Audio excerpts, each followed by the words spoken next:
Vienna has always been a hub for some of the most creative people in the world, from Beethoven to Klimt. So it seemed like the perfect place to showcase some of our most creative ever eyewear designs.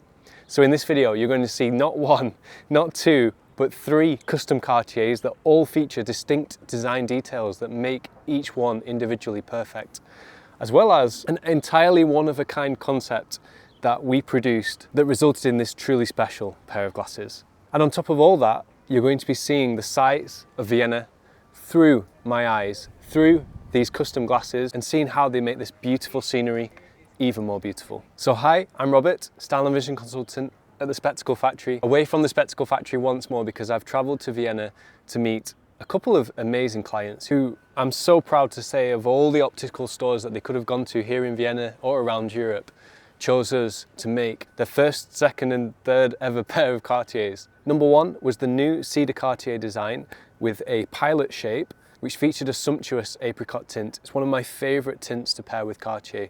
It's got that luxury feel and that warm glow that just completes the glasses so perfectly. Not only that, but we applied faceted edges to the top and the side of the lens, and that was done deliberately, not all the way around, to draw accentuation to those parts of the glasses.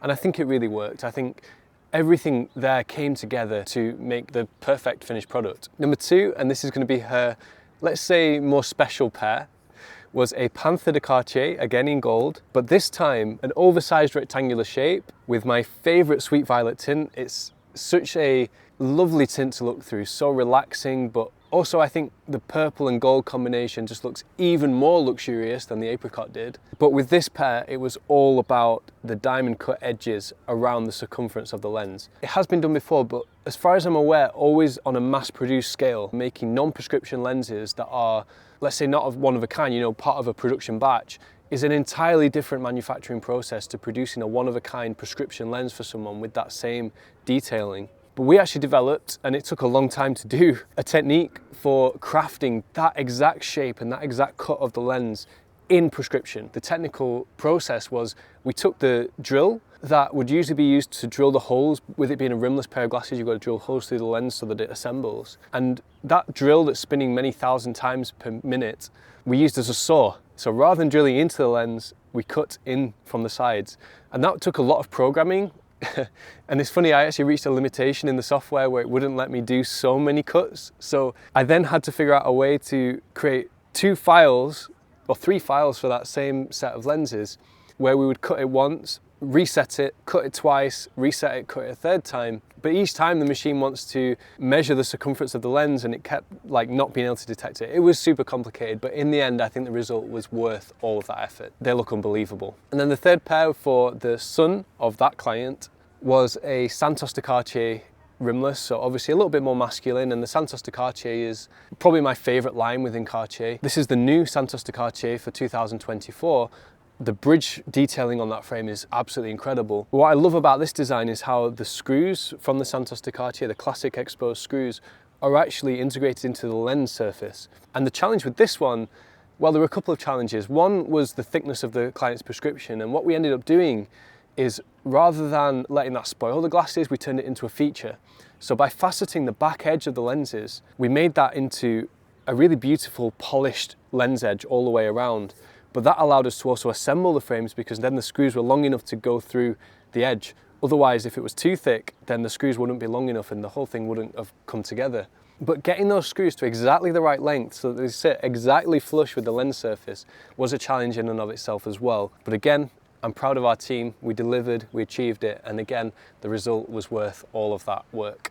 Those were completed with an amber on amber tint, a kind of golden tint colour with then a golden flash, with the gold frame, gold on gold and gold. What could be more luxury than that? And for a younger guy who wants to be cool but classy, to me that is like the perfect combo. So with the Cartiers out of the way, I was left to explore Vienna. And Vienna, of all the European capitals that I've visited, and I'm lucky in my job I've visited most of them by now, Vienna has to be the most beautiful. The architecture, the scenery, the galleries, the museums, everything about this city, it's literally picturesque. I was fortunate to see a painting by Gustav Klimt, his last ever, which is on auction here and expected to fetch around $50 million. I was lucky to view that with my own eyes. Although, not just with my own eyes.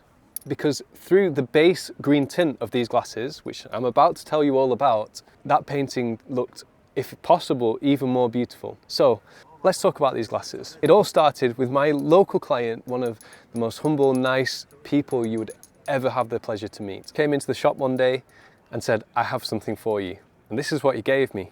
At first I was a little perplexed, but after opening it up, I found inside this vintage military sun clip with real glass lenses, which is so rare nowadays, but is a favorite of mine. The clarity you get through glass is absolutely unmatched by plastic. I don't care what anybody says, but I had nothing to put it on. So that gave me the inspiration. And what my team helped me to design is a custom rimless based on one of the beautiful Masanaga styles from their collection. This is all handmade in Japan, pure titanium, the highest quality, highest polished acetate, with some gold-plated details as well. We took this frame and we traced the lenses from the sun clip and we created lenses that were the exact same shape. Now it didn't end there, because when you actually apply these together, the shapes do overlap somewhat, and that's just because of the extra large hooks that are used to fix this to the lens. These are quite a bit bigger than a modern style sun clip, and I think that's because back in the day people would only wear this sun clip if they had a really strong prescription, so therefore the lenses would be really thick, and of course they didn't have the thin lens materials that we do now. So because the edge of the lens is still somewhat exposed, we also applied faceting to that edge as well, so it makes a feature out of the parts where the rear lens overlaps the front lens. So the base tint on these glasses, I've also gone for green. This is a 30% green graduated tint. Lovely to wear in indoor environments. Great for replying to my emails in the cafes here in Vienna. Great for the art galleries, and great for wearing generally as well. So how does it compare, for example, to the sweet violet tint that I showcased when I was in Barcelona? Well, that tint is a favorite of mine, and that is an absolutely beautiful tint. And to be honest, the view that you get through that lens far exceeds the view you get through this one. However, most people don't want to wear purple glasses every day, and actually neither would I.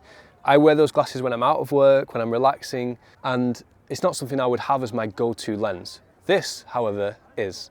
Green is a fantastic colour for wearing for daily use, and the reason for that is because the colour perception you get through a green lens is neutral but with enhanced contrast, and that's deliberate. Green lenses were first invented, well, green lenses like this were first invented for military aircraft pilots who wanted the neutral colour perception of a grey lens, but the enhanced contrast that you get from a brown lens. And that is what green achieves. And if you're someone who's been to the optician and the optician has told you you can only have grey or brown transitions, you're really selling yourself short, because colours like green are so superior. And you can have green lenses in your prescription, whether that's clear to dark or permanently tinted like this pair.